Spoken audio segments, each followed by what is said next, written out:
ازاي تبقى ذكي وناصح في نفس الوقت. انا اقول لك ازاي تعملهم. اول حاجة النصيحة دي لازم تتعلمها، يعني مش حاجة الانسان مولود بيها.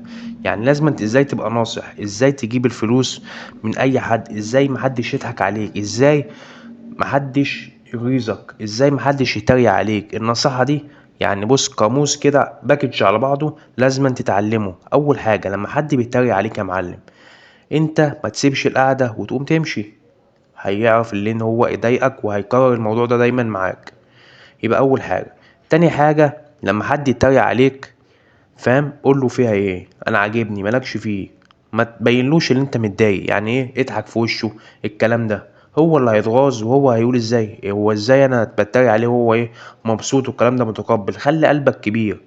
انت عارف ان دوت بيتريق عليك، بس انت وضحها له ان انت ولا همك. تالت حاجة حبب نفسك للناس. حبب نفسك لأي حد واخدم الناس. يعني إيه تخدم الناس؟ عشان ممكن حد يفهمها بطريقة تانية. ازاي تخدم الناس؟ الكلمة ديت ليها أكتر من معنى. تخدم الناس دي مش إنك تساعدهم والكلام ده، لأ. تخدم الناس ديت يعني ما تخليش، يعني حبب نفسك للناس، وحد محتاج منك مساعدة اعملها له بس من غير استغلال. يعني واحد ده معروف ان هو استغلالي، كل شوية يقولك انا عايز فلوس، انا ممكن تسلفني، انا الظروف، انا الكلام ده. اي حد يقولك قوله معيش. الكلمة دي بتريح. يعني ايه بتريح؟ انت لما تديله فلوس وانت عارف ان هو استغلالي وبيحب يستنصح عليك، هيسرقك. اقسم بالله هيسرقك. انا عندي قصة، ولا اي قصة، وقصة يعني قصة عبرة للناس كلها. ان كان في شوية اخوات قاعدين في مصر، وليهم اخ قاعد في الكويت.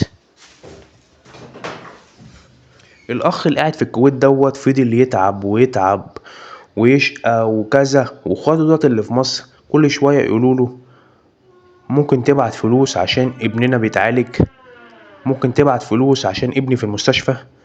والتاني يقول له ممكن تبعت فلوس عشان العربية اتخبطت والكلام ده. وكان بيعملوا عليه افلام وحوارات، كل ده عشان يستغلوا اخوهم اللي غلبان اللي في الكويت. يا عيني اخوهم دوت تعب وشقي وقعد 40 سنة بحالهم من غير ما يعمل حاجة لعياله.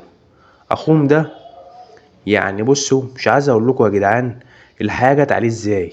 يعني دلوقتي مفيش حد بيسأل فيه ولا اخواته اصلا، اللي هو ساعدهم واللي هو في جنبهم، وان هو عمل لهم كل حاجة حرفيا، وجابوا عربيات على حسابه والكلام ده. وهو دلوقتي يا عيني معهوش حتى عربية. لما بيحب يروح مشوار بيتصل على اخواته حد يبعت له العربية، ما بيردوش يبعتها له مع انه هو اللي جايب لهم العربية اصلا. دي قصة تبين لك ان انت ما تخليش حد يستغلك. خليك ناصح، خليك ذكي. لان عشان حوارات الناس كتير، حوارات الناس كتير قوي يا معلم. والناس دي عامله زي بص، عامله اللي يقولك شعب فرعون صدقوا. الشعب ده يا جدعان مش قصدي كشعب مصر، قصدي الشعب كله على عيني وعلى دماغي، بس قصدي ان في ناس استغلالية، وفي ناس مواليد اليهود. ناس مواليد اليهود ان هم يهود بيحبوا يسرقوا الناس. يعني اعرف برضو قصة تانية، ان شوية اخوات ضحكوا على شوية بنات ومضوا اخواتهم البنات. يعني هم مثلا كان بيبيعوا محل، مضوا اخواتهم البنات في النص، حطوا لهم ورقة في النص ان هم ملهمش في اي حاجة، واتفاجئوا ان هم ادوهم مبلغ صغير 15,000 جنيه، مع ان المحل اتباع ساعتها ب800,000 جنيه. يعني نصيب كل واحدة 65,000 جنيه. يعني في فرق 50,000 جنيه اتسرقوا يا معلم. شفت الاخوات بتعمل ايه ببعضيها؟ اقسم بالله يا جدعان يعني قصص تبين لك ان مفيش حد، ما تثقش في حد، ما تخليش الناس دي يعني بصوا مصدر امان ليك. مفيش ولا يقولك الخال والد ولا العم سند ولا الكلام ده. سندك ابوك وامك، من بعد ابوك وامك ملكش يا معلم، ملكش يا معلم حرفيا.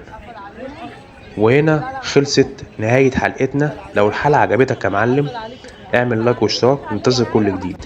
كان معاكم محمود عابدين. كل يوم جديد، كل يوم حكاية جديدة. السلام عليكم.